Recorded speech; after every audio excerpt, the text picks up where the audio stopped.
Kaya po mga minamahal, narito na po tayo sa pinakamahalagang yugto na ating pumalagawain.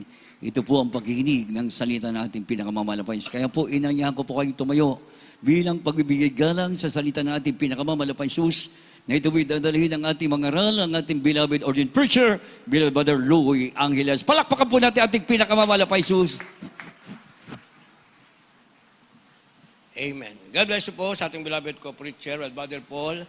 Tayo po yung manalangin, taas natin ating makamay. Opo, dakilat mapagpalamang banal, Diyos na makapangyarihan sa lahat, aming pinakamamahal na Panginoong Isus, Diyos na banayad sa pagkagalit, sagana sa kahabagan sa pangunang panalangin po na aming ginagalang mga pastor and time prophet, Lord God. Maraming salamat po sa paglangis mo sa bawat bahagi na iyong gawain na tapos na tigil. Sa pagkilos mo sa aming kalagitnaan, sa isatong espiritong nagbigay galak sa mga puso at bagong lahat kami nagpakumbaba, lalo abang lingkod, sabi pong nagawang pagkukulang, pagkakamali, pagkasala, baga mo kami patawari, lubos-labis kami nagsisi sa aking mga labi, mahal na Panginoon. Ikaw pong magligay, makataga-dapat kasi ikaw aking naasahan, buksang pang-unawat kaisipan ng bawat na pakinig, matuloy mo kaming samahan ng iyong kapangyarihan sa pangalan ni Jesus, and we bind the power of darkness, unbelief, and doubt. Satan cast out, be bound into hell, and be there forever in the name of our dearest Jesus, we pray. Amen and amen. Everybody say, praise the Lord. Una tigit sa lahat, ang pinakamataas na pagpurit, pasalamat, kaluwalhatian at kadakilaan ay tangi lamang sa ating Diyos na buhay at makapangyarihan, walang iba, sa ating pinakamamahal na Panginoong Jesucristo. Ako'y nagpabot ng dobling paggalang sa ating pong beloved Honorable Evangelist Joel de Almeida, the end-time prophet of our loving God into the whole Almeida family, at patuloy po ang ating pag-alala kailanman. Hindi po natin malimutan ang mga turot aral na iniwan ng ating beloved Honorable Pastor, our beloved Mama Dear, at magandang hapon po sa inyo lahat, sa ating mga pinagpalang mga baguhan, sa ating mga viewers, sa ating pong live webcast, especially po sa ating beloved Minister Luke, beloved Ted, ating beloved Kuya James na po sa dako ng USA, sa kanilang mamahal sa buhay. Purihin ang ating pinakamalapes Kristo. Ating tatalakayin, mga minamahal, pabagatan po natin, be faithful until the harvest. Be faithful until the harvest. Sa Tagalog, maging tapat hanggang sa pag-ani o pag-aani. Maging tapat hanggang sa pag-ani o pag-aani. Be faithful until the harvest. Basahin po natin ating teksto, kindly po sa ating mga beloved Bible readers. The book of Galatians, chapter 6, verse 9, and let us not be weary in well-doing, for in due season we shall reap, if we faint not. Dito po sa Galatia, Kapitulo 6, versikulo 9. At huwag tayo mga pagod sa paggawa ng mabuti, sapagkat sa kapanahonan ay magsisipag-ani tayo kung hindi tayo manghihimagod.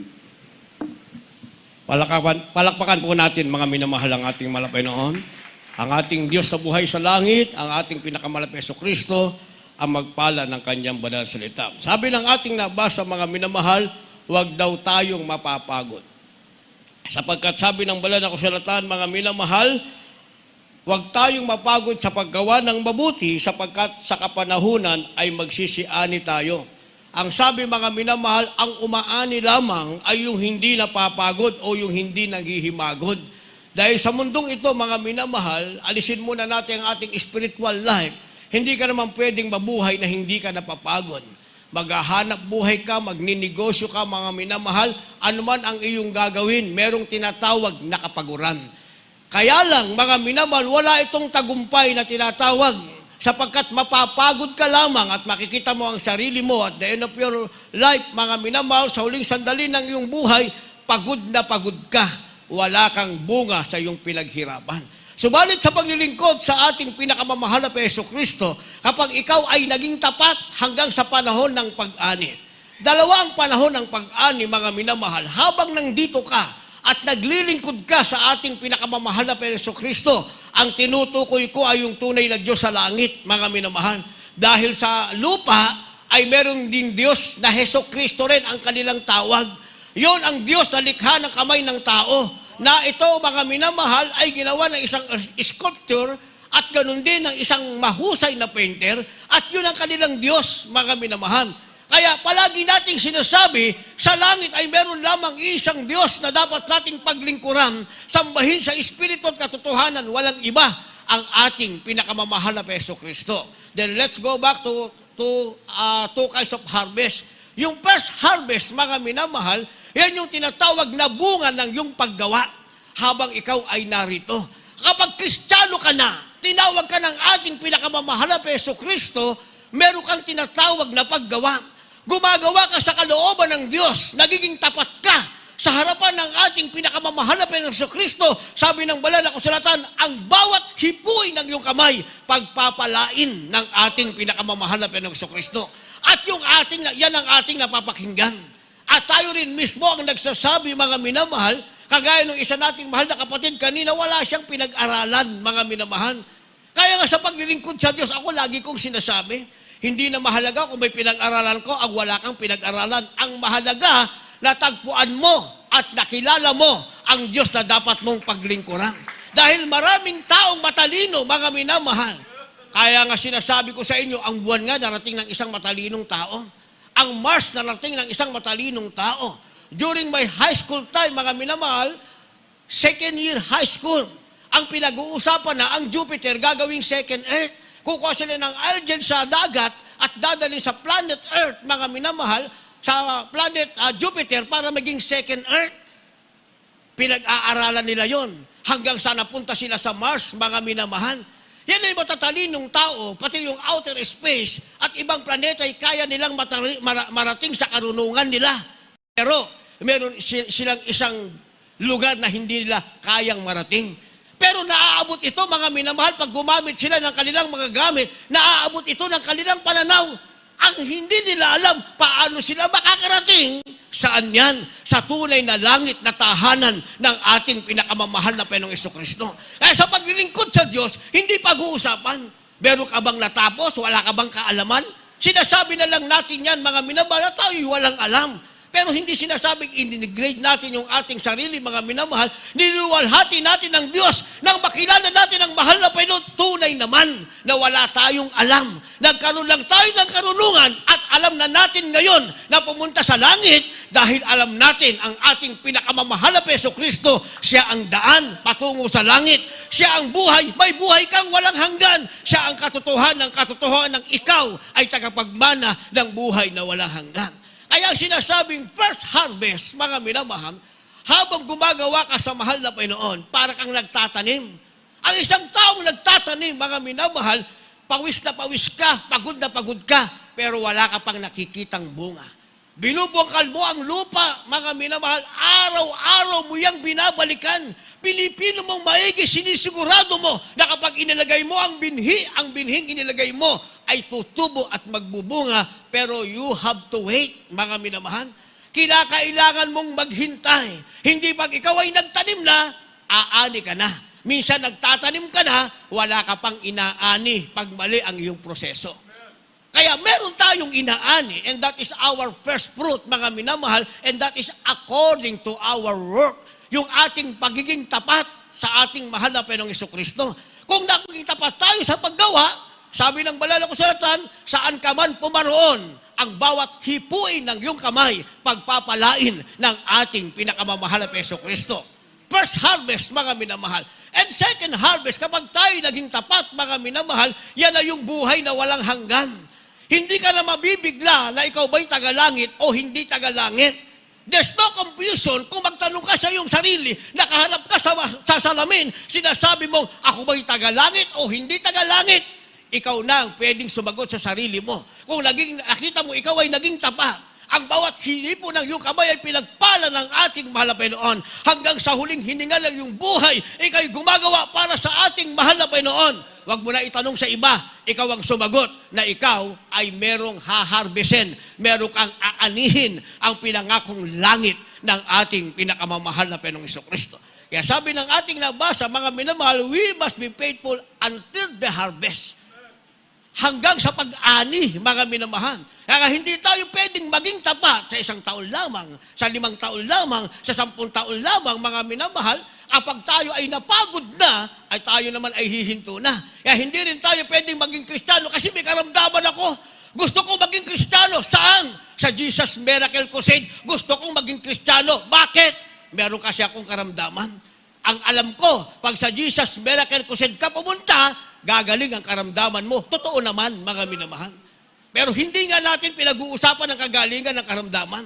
Ang pinag-uusapan natin, mga minamahal, pagkatapos mong gumaling, ikaw ba ay naging tapat hanggang sa araw ng pag-aani?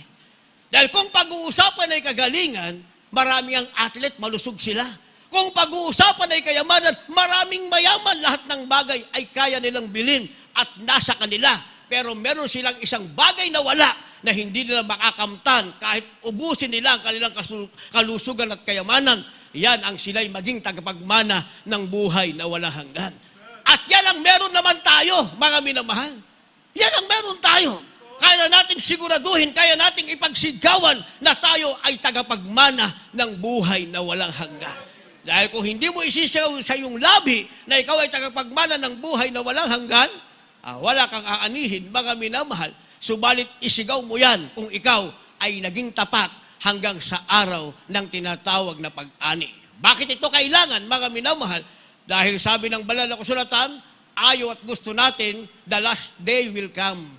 Darating at darating ang huling araw, mga minamahal. Ang tanong natin ay kailan? Basahin muna natin ang ating bersikulo. Kindly po, ang ating 2 verses read at the same time. From the book of 1 Timothy, chapter 4, verse 1. Now the Spirit speaketh expressly that in the latter times some shall depart from the faith, and giving heed to seducing spirits and doctrines of devils. From the book of 2 Peter, chapter 3, verse 3. Knowing this first, that there shall come in the last days scoffers, walking after their own lust. God bless you po. Kindly sa Tagalog. Dito po sa aklat ng unang Timoteo, Kapitulo 4, ang talata ay 1. Ngunit hayag na sinasabi ng Espiritu na sa mga huling panahon, ang iba'y magsisitalikod sa pananampalataya at mga kikinig sa mga espiritong mapanghikayat at sa mga aral ng mga demonyo. Dito sa aklat ng ikalawang Pedro, Kapitulo 3, ang talata ay 3, na maalaman muna ito na sa mga huling araw ay magsisiparito ang mga manunuya na may pagtuya na nagsisilakad ayon sa kanilang masasamang pita. Amen. Pakituloy, beloved Brother Domeng, sa verse 4, kindly. Hanggang 4, dito sa 4, at magsisipagsabi, saan naroon ang pangako ng kaniyang pagparito? Sapagkat buhat ng araw na mga tulog ang mga magulang, ay nananatili ang lahat ng mga bagay na gaya ng kalagayan nila mula ng pasimula ang paglalang. Amen. Amen. Palakpakan po natin ang ating pinakamamahal na Panginoon. Lahat magsabi ng praise the Lord. Sinasabing kinakailangan nating maging tapat hanggang sa araw ng pag-ani. Bakit, mga minamahal? Dahil darating ang tinatawag na huling araw. Itong sinasabing last day, mga minamahal. Ano ba ang sinasabing huling araw? Ang sabi, hayag.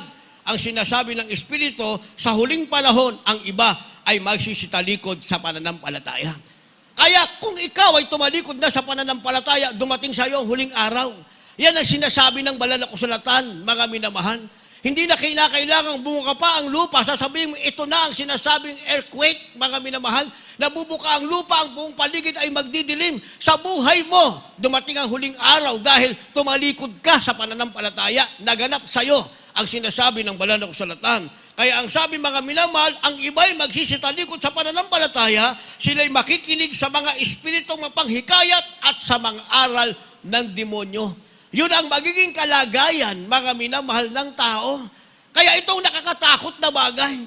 Kaya nga nagdig natin sa ating mahal na magulang sa Panginoon, mga minamahal, kung pagsubok ang pag-uusapan, at nakasulat naman sa banal na kasulatan, mga minamahal, totoo namang hindi makapaghihiwalay sa atin yan sa pag-ibig ng ating pinakamamahal na Panginoong Jesucristo. Dahil kung wala kang makain, wala ka lang makain. Kung wala kang tahanan, wala ka lang tahanan. Pero yung mga nagpatotoo, walang makain, walang tahanan, hindi nila alam kung ano ang meron sa araw ng bukas, pinaili sa kanilang tahanan, hindi alam kung saan titira. Pero bago pa man sila maging tunay na hubad at walang-wala, dumarating na ang provision ng ating pinakamamahal na Panginoong Jesucristo. Hanggang sa magugulat na lamang mga minamahal, nakapag-aral na pala ng sabay-sabay sa college yung kanyang mga anak. Hindi ang kahirapan, hindi ang problema, mga minamahal, hindi ang kawalan, mga minamahal, ang nakakatakot na bagay. Ang nakakatakot na bagay, mga minamahal, sabi ng ating nabasa, sa huling araw na ito, napabilang ka sa tumalikod sa pananampalataya at ikaw ay nahikayat sa mga aral ng demonyo. Ano bang aral ng demonyo, mga minamahal? Kaya nilagyan natin ng supporting verse. Ang sabi ng 2 Peter chapter 3, verse 3, ang sabi, sa huling araw ay dapat mong malaman, magsisipara ito ang mga manunuya na may pagtuya, nagsisilakad ayon sa kanilang masamang pita. Ano yung masamang pita nila? Hindi lamang sa kahalayan, mga minamahal. Ang sabi rito, magsasabi saan naroon ang pangako ng kanyang pagparito. Tutuyain ka. Ang tagal nang nangaral. Sabi, babalik na ang mahal na Panginoon. Hanggang ngayon, yun lang ating napapakinggan. Babalik na ang mahal na Panginoon, huling araw na. Hanggang ngayon, wala pa. Marami ang nagsasabi niyan, mga minamahal. Kaya nga, merong nangangaral, mga minamahal, walang langit at walang lupa. Kapag mayaman ka sa lupa, mga minamahal, nasa langit ka na. Kaya nga, merong nangangaral na ganyan, mga minamahal. At meron namang nangangaral, mga minamahal, dahil nasa langit ka na, pag dumating naman ang huling araw, iba naman ang meaning ng last day sa kanila. Ang sabi, sila lang ang maiiwan. Bakit? Dahil ang mamanahin daw nila, yung kasaganan daigdig na ito, kaya pinaghahati-hatian na nila yung building sa Makati. Building lang palang paghahati-hatian nyo. Di sa inyo na yan. Meron tayong mamanahin. Hindi natin paghahati-hatian. Bakit? Ikaw ang may-ari niyan. Nakasulat ang pangalan mo sa aklat ng buhay at sa langit, meron kang mansion. Walang ulan, walang putik, walang baha, walang traffic. Sabi ng banal na kasulatan, may mansion ka na, lalakad ka pa sa gintong daanan. Bakit mo naman nanaisin pa mga building sa Makati? Hindi ba? Bakit mo naman nanasiin pang magandang lugar? Sa kanila na lahat yan. Kaya nga sa banal na kasulatan, sabi nga ng isang Kristiyano, hindi na ba ading palaboy-laboy sa langit? Palaboy-laboy ka sa lupa, naglingkod ka sa Diyos, kung magpalaboy-laboy ka sa langit, nasa langit ka. Kung dito ka magpalaboy-laboy, sa Bisaya pa magpasuroy-suroy ka man dire. Di ba? Wala ka naman bahay diha sa langit. Hindi ka naman magmamana ng buhay na wala hanggan. Maglingkod ka sa mahal na Panginoon, huwag kang mapagod, maging tapat ka hanggang sa huling pag-ani, palaboy-laboy ka sa lupa, pagpapalain ka ng mahal na Panginoon, sa langit, may mansion ka pa, libre. Mamanahin mo mula sa ating pinakamamahal na Panginoon. Kaya sabi ng verse 4, magsisipasok saan naroon ang pangako ng kanyang pagparito, sapagkat buhat ng araw na natulog ang mga magulang ay nanganatili ang lahat ng mga bagay na gaya ng kalagayan nila mula ng pasimula hanggang paglalang. Yung mga magulang natin, kinuha na ng mahal na Panginoon, hindi ba? Yung mga lolo't lola natin, kinuha na ng mahal na Panginoon. Hindi pa tayo isinisilang, naririnig na natin ang pagbabalik ng Diyos. Ngayon, this is our generation in this present time. Naririnig pa rin natin ang pagbabalik ng mahal na Panginoon. Pero anong sabi ng ating ginagalang mahal na pastor, mga minamahal, nang siya'y inuusig, sabi ng ating beloved Nobel Evangelist Phil de Almeida, the end-time prophet of our loving God, ang sabi nung umusig sa kanya, sasabihin mo ang Diyos ay nagpapala. Tignan mo yung kalagayan, ang barong mo'y manipis, ang sapatos mo'y nakangiti, ang pantalon mo ay halos butas na ang tuhod. Anong sabi ng ating inagalang mahal na pastor? Kahit hindi ako pagpalain ng Diyos na aking pinaglilingkuran, sigurado ko naman, pagpikit ng aking mata, meron naman akong mamanahin na buhay na walang hanggan. Yan ang pinaka-importante sa sinasabing harvest, mga minamahal. Manahin mo, harvestin mo ang pag-aani na ikaw ay napabilang sa magmana ng buhay na walang hanggan. Yan ang napakahalaga. Kaya nga sa lupa, lahat mararanasan mo, mga minamahal. Mararanasan mo ang lahat sa lupa. Hindi ka exempted dyan, mga minamahal. Kahit mainit kang maglingkod sa mahal na Panginoon, kasi ang ating mahal na magulang sa Panginoon, mainit maglingkod sa Diyos. Kung magiging exempted ka sa pagsubok, sana 15 years na paghihirap, hindi na naranasan pa ng ating mahal na magulang sa Panginoon. Pero kinakailangan nilang maranasan, mga minamahal. Bakit? Para pagdating ng panahon, tapos na ang tinatawag na trials, nasa kasaganahan na, may isang kapatirang lalapit at magpapakounsel sa kanyang kasalukuyang kalagay na siya'y nasa pagsubok, na ika-counsel ng maayos ng ating mahal na magulang sa Panginoon. Nasasabi nila ang nararanasan ng isang tao na sa pagsubok at ano ang dapat gawin. Ganon din tayo sa ating buhay, mga minamahal. Lalo na sa ating mga bugawhan. Pag nagsimula kang maglingkod sa Diyos, akala mo magaling na karamdaman, masaya ka na. Uusigin ka rin. Ang unang uusig mo sa'yo, loved ones mo. Sa akin, ang unang umusig sa akin, yung nanay ko. Anong ginawa ng nanay ko? Sinampal ako. Pinalayas ako sa bahay namin, mga minamahal. Inubusan ako ng pagkain. Lahat yan, naranasan ko. Naranasan ko rin walang pamasahe, mga minamahal. Pero yung galit kong nanay, siya rin naman ang bumibili ng pantalon ko, siya ang bumibili ng long sleeve ko, siya pa rin ang bumibili ng sapatos ko. Sino yon? Yung galit kong nanay. Sino siya? Yung umuusig sa akin. Pagkatapos ng 3 taon, mga minamahal, pumunta mag-isa sa Amoranto, nagpabautismo sa pangalan ng ating mahal na Panginoon. Di natapos ang pag-uusig, mga minamahal. Di ba? Minsan, mainit pa nga yung nanay ko, pag nagpuri mula alas 7 ng umaga, hanggang 1 ng tanghali. Ganon magpuri yun, mga minamahal. Pagdating ng alas 5, lalabas muna siya. Mga minamahal, pagdating ng alas 6, hanggang alas 8 ng gabi, nagpupuri yun. Ganon kahaba magpuri, mga minamahal. Hanggang ngayon, buhay pa naman sa kahabagan ng ating pinakamamahal na Yesu Kristo. Kaya dapat, alam natin paano natin mapapanatili, mga minamahal, ang ating pagiging tapat hanggang sa ating pag-ani. Ano ba ng ating inaani ngayon, mga minamahal? Yan ay temporary lamang, mga minamahal. As sinasabi ng banal na kasulatan, titingin tayo, hindi sa bagay na nakikita. Ikaw na baguhan, gagaling ka na mamaya. Ngayon, nararamdaman mong magaling ka na. Nararamdaman mo na yan. Yung crusade natin, kahabagan ng mahal na Panginoon sa dako ng Rosales, mga ikalawang araw kahapon, lahat ng pinagaling, mga minamahal, nagsalita na sila at nagpasalamat sa ating pinakamamahal na Yesu Kristo.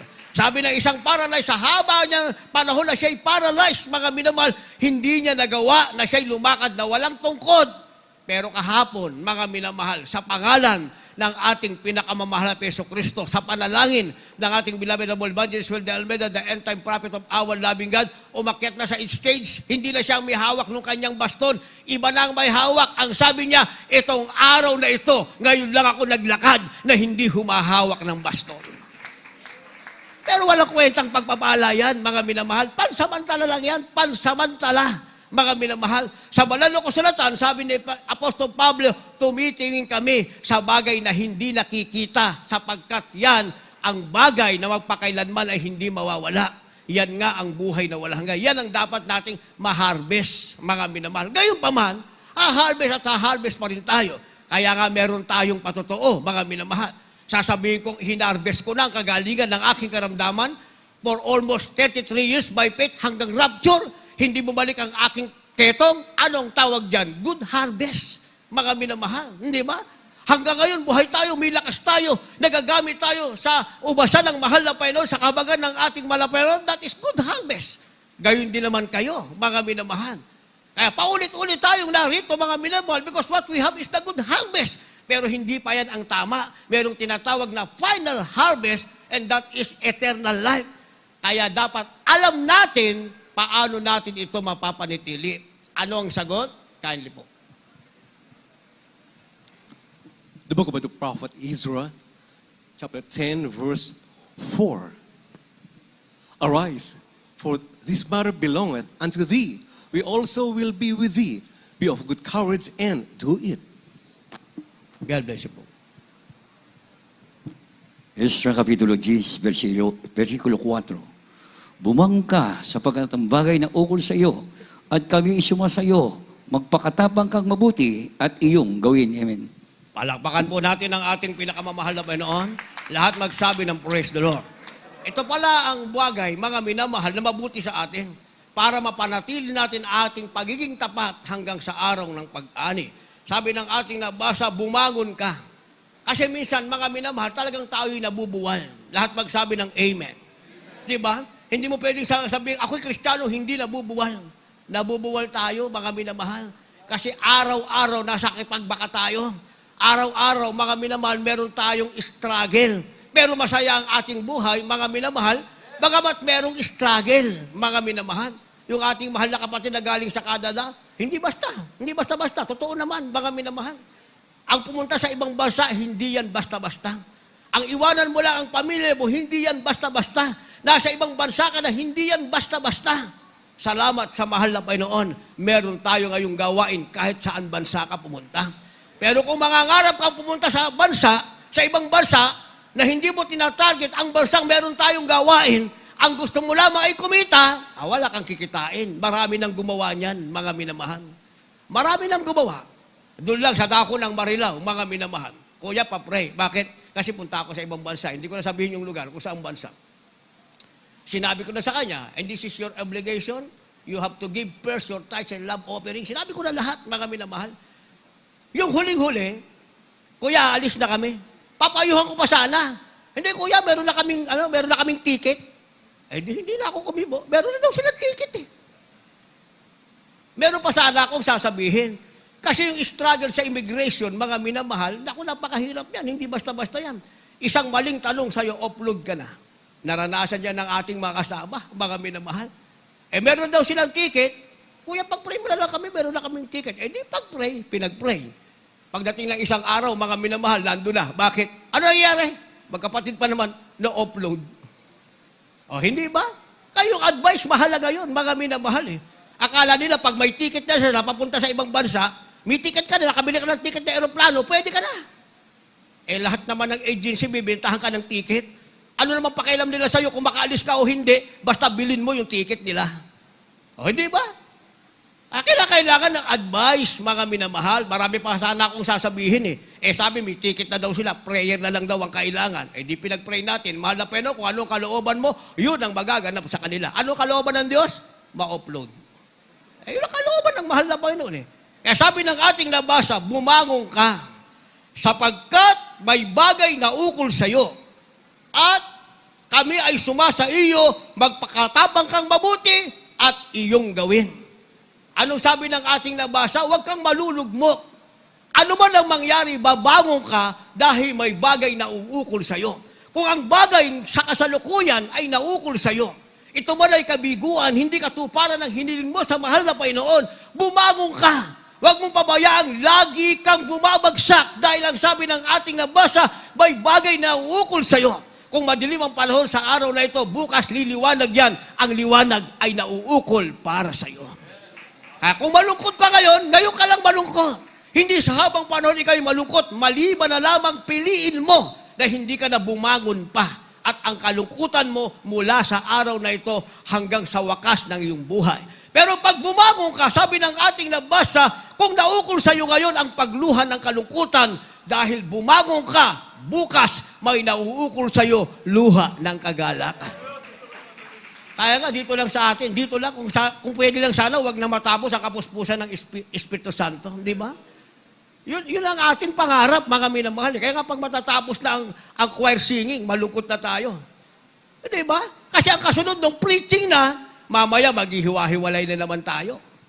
Hindi ba? Kung sana, pwede sana huwag nang matapos. Pero yan kasi ang bagay na nauukol sa atin. During the service, there is a pouring of Holy Spirit. Damahin mo yan. Yan ang bagay na nauukol sa iyo. Pag naghiwa-hiwalay na tayo, striving ka na. Sa bahay mo, ikaw mag-isa, magpuri ka. Maswerte ka na kapag nadama mo ang presensya ng Diyos. Paano ngayon kung hindi ka marunong magpuri? O kaya yung puri mo, sabi pa ng mga Arabo, pasway-sway lang. Hindi ba? Sadik, pasway-sway lang. Ibig sabihin, kaibigan, dahan-dahan lang. Hindi ba? Wala kang madadamang presensya ng mahal na Panginoon. Pero yan ay bagay na nauukol, dumarating at dumarating. Kaya nga, ang mahalaga, ano man ang mangyari, sabi ng ating nabasa, bumangon ka, magpakatapang ka, magpakalakas ka. Ano man ang mangyari, may bagay na nauukol sa iyo. Ibibigay ng mahal na Panginoon kung ano ang bagay na nauukol sa iyo. Ang mahalaga, maging tapat ka hanggang sa araw ng pag-ani. Palakpakan muna natin ang mahal na Panginoon. Pangalawang bagay, para mapanatili natin ating katapatan until the time of harvest, kindly po. From the book of Psalms, chapter 33, verses 20 and 21. Our soul waited for the Lord. He is our help and our shield.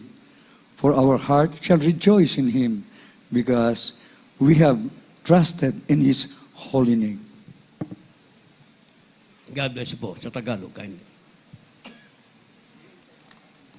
Dito po sa Aklat ng mga Awit, Kapitulo 33, ang talata ay 20 hanggang 21. Hinintay ng aming kaluluwa ang Panginoon, siya'y aming saklolo at aming kalasag, sapagkat ang aming puso ay magagalak sa Kaniya sapagkat kami ay nagsistiwala sa Kaniyang banal na pangalan. Amen. Palakpakan po natin ang ating pinakamahal na Hesus Kristo. Ano daw ang ating gagawin? Sabi ng ating nabasa, ang ating kaluluwa ay maghihintay sa mahal na Panginoon. Sino ang maghihintay sa mahal na Panginoon? Yung kaluluwa natin, mga minamahal. Kaya kung ang kaluluwa natin, mga minamahal, hindi na ukol para sa langit, walang kaluluwa mo na maghihintay sa Panginoon. Dahil ang gusto ng tao, humiwalay sa mahal na Panginoon. Pero sabi ng ating nabasa, kung meron kang hihintayin, turuan mo ang kaluluwa mong maghintay sa mahal na Panginoon, aalalayan mo ang kaluluwa mo. Kasi itong ating flesh, mga minamahal, anytime pwedeng mawala. Pag binawi na ng Diyos ang kanyang diwang pinahiram sa atin, yung ating hininga, mga minamahal, kahit anong gawin sa flesh mo, sa laman mo, wala ka nang mararamdaman, babalik at babalik lang yan sa alabok. Lahat magsabi ng praise the Lord. Ayaw sa gusto natin ang ating laman ay babalik sa kabulukan, sa alabok na kanyang pinanggalingan. Pero sabi ng ating nabasa, merong kaluluwang maiiwan. Dahil tayo hiningahan ng Diyos sa ating nostril, nagkaroon tayo ng tinatawag na espiritu ng Diyos na ibinigay sa atin, kaya tinawag tayong living soul, mga minamahal, yung kaluluwa natin ang maiiwan.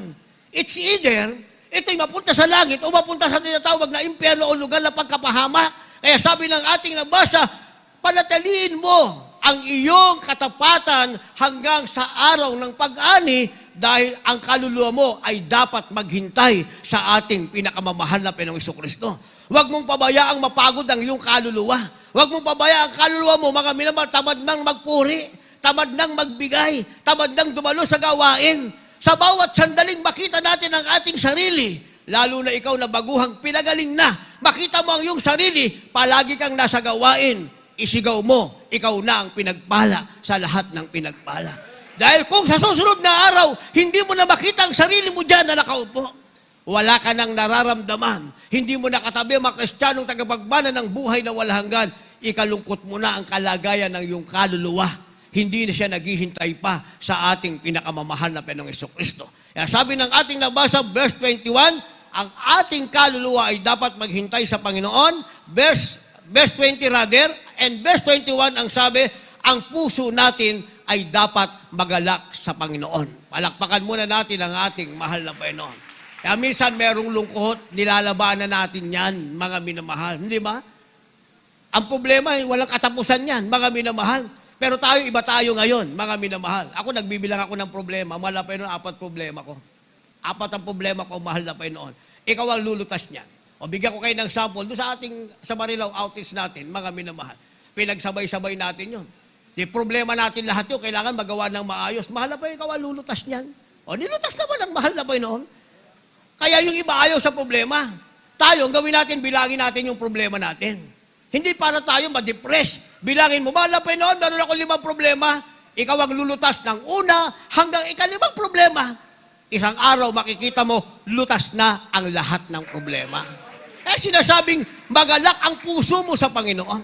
Kahit may problema ka, ay magalak ka pa rin sa mahal na Panginoon. Kasi wala naman tayong magagawa sa problema, mga minamahal. Yung problema natin, dati na natin yung problema. Problema nga natin, yung sarili natin. Problema ko, paano magagaling yung karamdaman kong ketong? Nung pala, talagang problema, wala naman pala talagang kagalingan, mga minamahal. Sino rin ang lumutas ng problema? Walang iba ang ating pinakamamahal na Panginoong Jesucristo. Kaya pabayaan natin ang problema, maboblema sa kanyang sarili. Hindi ba?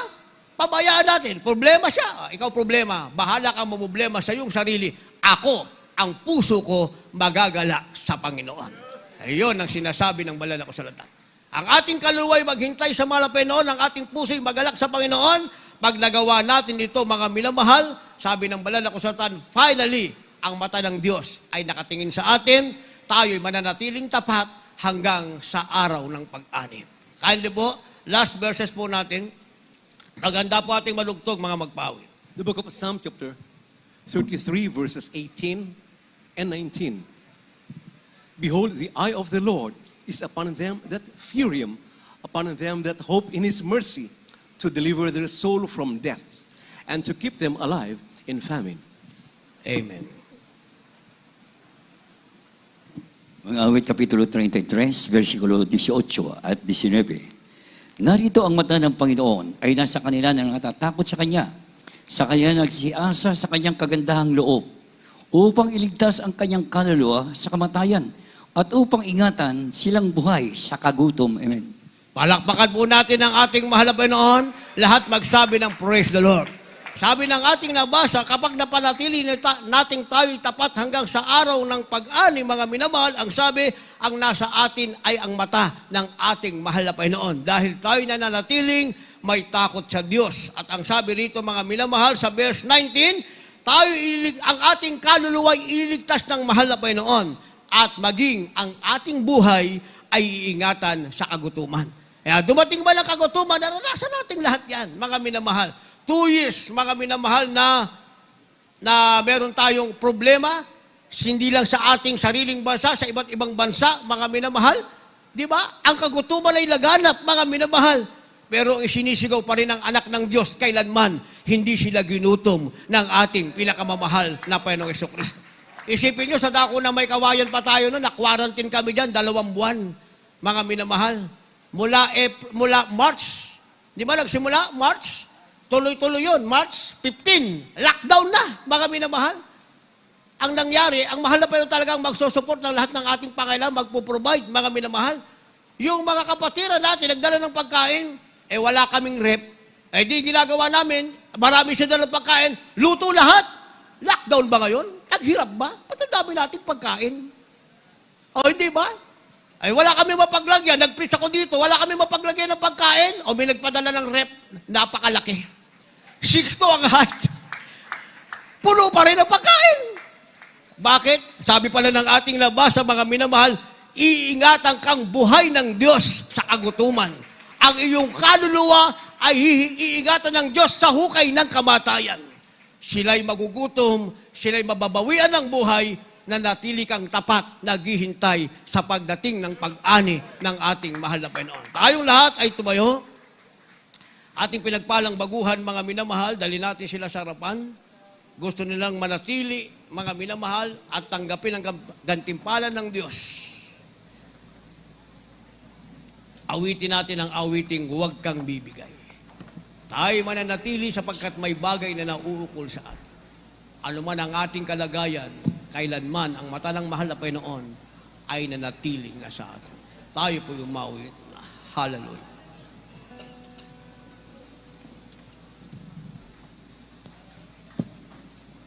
Para bang di mo na kaya at kay dami mong problema, Hallelujah. para bang sumusuko ka na, pagod ka na. Ikaw ba'y pagod na? Buksan mo ang iyong mata, di ba't nakatayo ka pa? Alam ng Diyos, kaibigan, kasama mo siya. Kasama natin ang ating pinakamamahal na Panginoon Jesus. Huwag kang bibigay, ayaw magsasawa. Huwag kang bibitaw. Huwag kang mapapagod, layong maghihina. Huwag kang mapapagod. Gagamit ka pa ng Diyos. Yes. Mahal kanyang lubos. Huwag kang bibigay, ayaw magsasawa. Huwag kang mapapagod, layong maghihina. Huwag kang mawalan ng pag-asa. Huwag mawawala ng pag-asa. Darating din. Darating din ang umaga. Kasama mo ang ating mahal na Panginoon. Kasama mo siya. Hallelujah.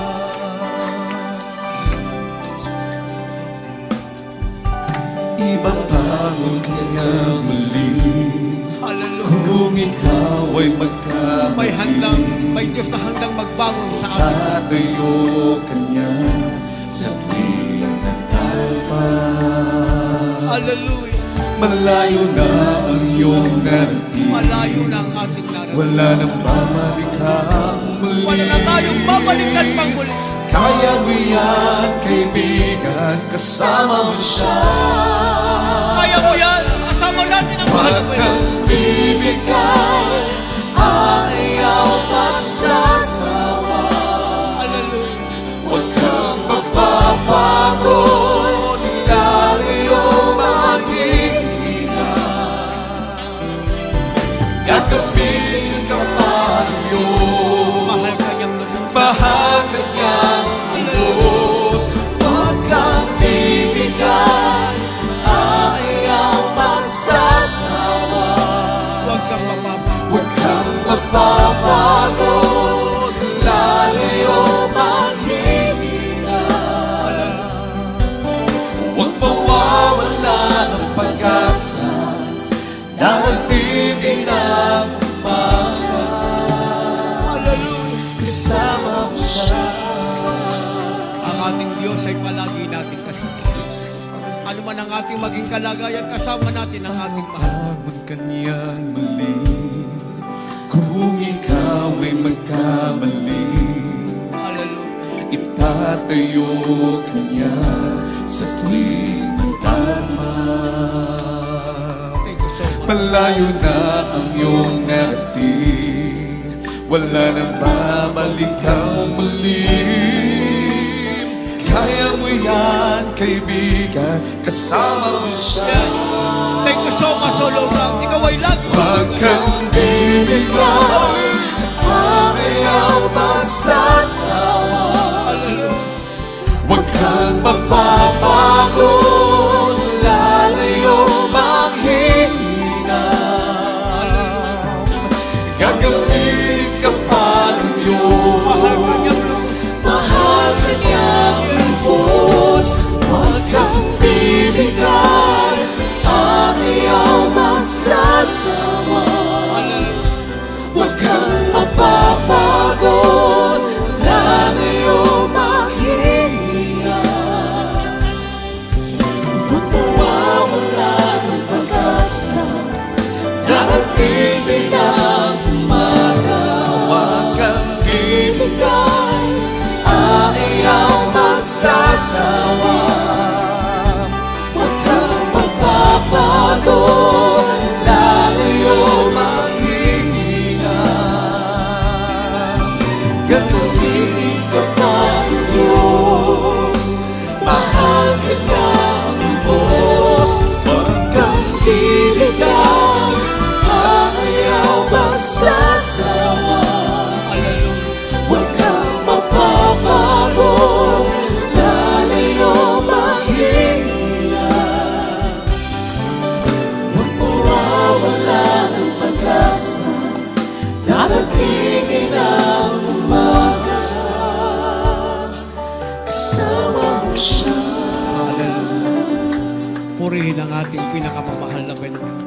Ano man ang mangyari tayo, hindi bibitaw, hindi mapapagod, hindi manghihina. Pagkatapos ng gabi, darating ang umaga, kasama pa rin natin ang ating pinakamamahal na Panginoon. Ating beloved co-preacher, Brother Joey Mancera, para sa ating mapinagpalang mga.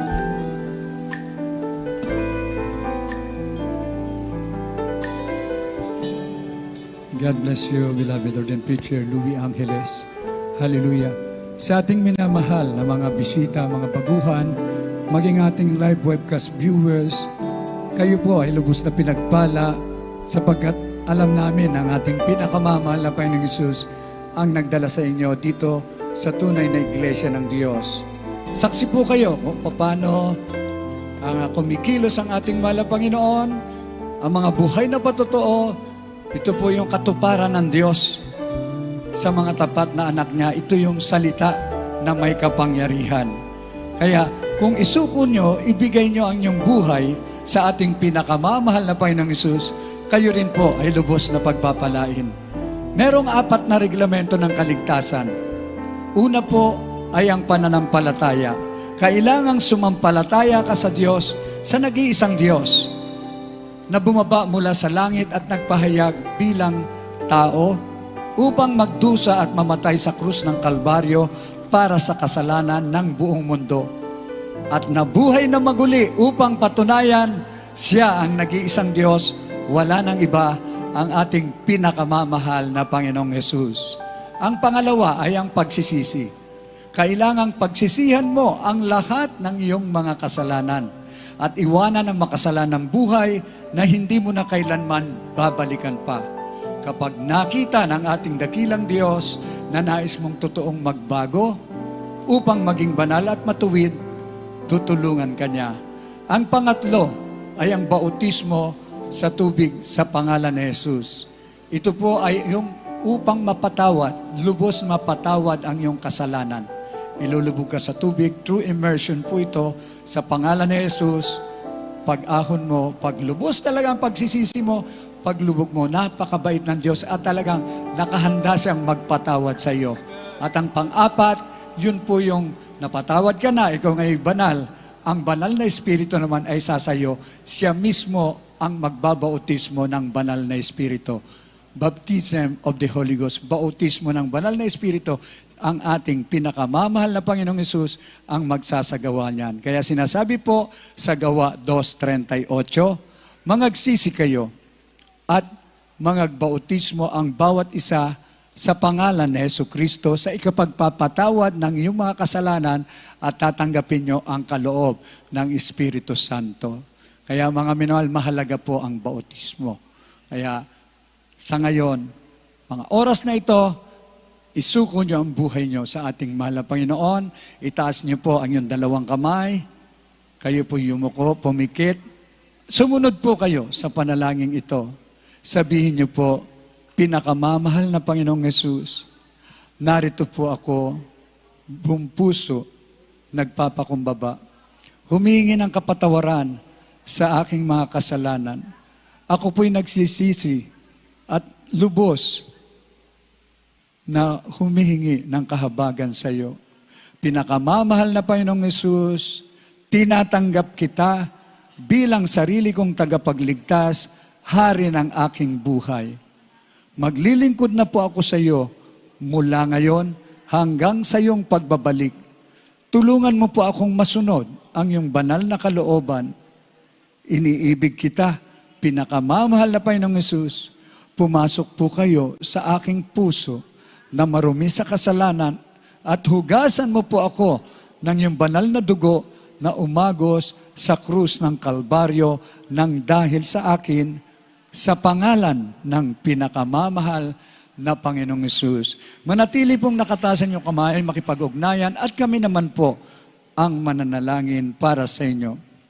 Opo, mapagpala naming Ama, Diyos na makapangyarihan sa lahat, sa pangalan ng aming pinakamamahal na Panginoong Hesus, sa unang panalangin ng aming minamahal at iginagalang na mahal na Pastor Evangelista Willie Almeda, ang iyong huling propeta, ang propeta mo sa huling kapanahunan, pinakamamahal na Panginoong Hesus, salamat po sa mga kaluluwang ito na taus-pusong tumanggap sa iyo.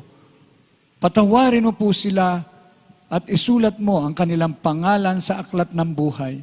Gawin mo po silang tunay na Kristiyano sa puso, sa gawa at katotohanan, tagapagmana ng buhay na walang hanggan. Iligtas mo po ang kanilang mga mahal sa buhay, panghawakan mo po sila hanggang sa iyong pagbabalik. Ito ang aming samot panalangin sa pangalan ng pinakamamahal na Panginoong Hesus. In the name of our dearest Jesus, Amen and Amen. Praise the Lord. Purihin ang ating pinakamamahal na Panginoong Hesus. Hindi po nagtatapos dito. Ito po'y simula ng iyong tapat na paglilingkod na sa pangunang dalangin ng ating minamahal at ginagalang na Pastor, Evangelist Wildy Estrada Almeda. Sumunod lamang po tayo sa pangangaral at salita ng Diyos. Mga mema tayo pagpapalain ng ating dakilang Diyos, lalo na sa ating huling kapanahunan. Patuloy po na anyayahan nyo ang mga kaibigan, kamag-anak, dalhin nyo po sila sa ating banal na gawain. At habang nagpapatuloy kayo, totoo po na lahat ng pagpapala ay darating sa inyo ang Diyos ang magpala sa lahat ng pagpapala. Purihin ang ating dakilang Diyos at tuloy-tuloy na po tayo manalangin at para po sa ating mga pangangailangan, mga minamahal ko, prayer for the sick, at ibigay ko po ang buong pagkakataon sa ating beloved ordained preacher, beloved Brother Louis Angeles. Amen. God bless you po sa ating beloved co-preacher with Brother Joey. Tayo po yung manalangin, mga minamahal sa lahat nating pangailangan. Taas lang po natin ang ating kaliwang kamay as point of contact at ang ating kanang kamay ipapatong natin sa ating mga ulo. Isipin po natin, ating beloved Honorable Evangelist Will de Almeida nagpatong ng kanyang kamay sa ating mga ulo. Ano man ang ating taglay na karamdaman, problema at kahirapan, mga hadlang sa paglilingkod sa ating pinakamahal na Hesus Kristo, palayasin natin sa matamis at makapangyarihang pangalan ng ating pinakamamahal na Panginoon. Tayo muna ay sama-samang manalangin ng pagsisisi. Hallelujah.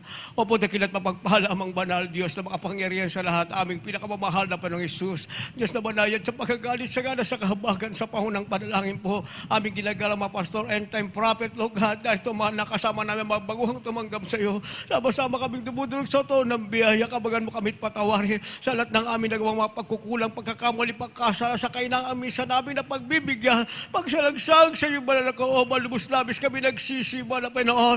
Dalangin namin, ihanda mo kami sa iyong dakilang pagbabalik, mahal na Panginoon. Gawin mo kaming tapat hanggang sa araw ng pag-ani, mahal na Panginoon. Maging karapat dapat kami sa pangako mong buhay na walang hanggan at bago sa aming pangailangan. Una tigit sa lahat, patuloy po namin sinasama at inangkin ang patuloy na mahabang buhay at kalusog ang kaloob mo sa aming ginagalang mga pastor and time prophet, Lord God. Pagtugon mo sa bawat malamadikring bitawan at patuloy po ibus masaganang pagpapalas mga beloved children sa paglalakbay. Bawat hipoy na kalakamay sa amalugod, dakol bus mong pagpalain. Ministeryong inatang mo sa balikat ng aming ginagalang mga pastor, kabalikat mga beloved whole Almeida family, Lord God. Patuloy pagpalain ka sa kapani sa maraming pagkalawangdan mo sa to ng biyaya at palagi bibigay sa amin ng kalayaan. Sama-sama ka naming papurihan, sambahin, malabay sa Espiritu at katuwanan at abutin mo ang aming pangailangan sa pagkataong ito. Iunat mo pagpalang kamay, pauwiin mo ang bawat isang may galakatugunan sa panalangin sa pangalan ni Jesus. Manggitin makaramdaman, demons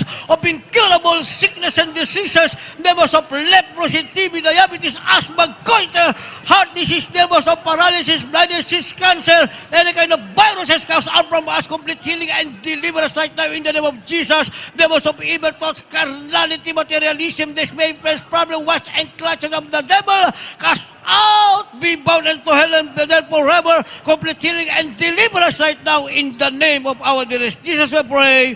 Amen and amen. Hallelujah! Hallelujah! Praise the Lord! Hallelujah! Praise the Lord! Lahat po tayo tumayo, mga minamahal. Taas po natin ating mga kamay. At the top of our voices, let us shout, Hallelujah, praise the Lord, para lahat ng masamang espiritong pinalayas natin kailanman ay hindi na babalik pa sa atin. Taas ang ating mga kamay at sabihin natin, Hallelujah, praise the Lord, Hallelujah, praise the Lord, Hallelujah, praise the Lord. Thank you so much, O Lord God, for thy sweet, holy presence, for thy glorious gospel, for the forgiveness of our sins, complete healing, deliverance, salvation, assurance of eternal life. We worship and magnify the Lord God, for thine is the kingdom, the power, and the glory, forever and ever. Sabihin natin, thank you so much, dearest Jesus.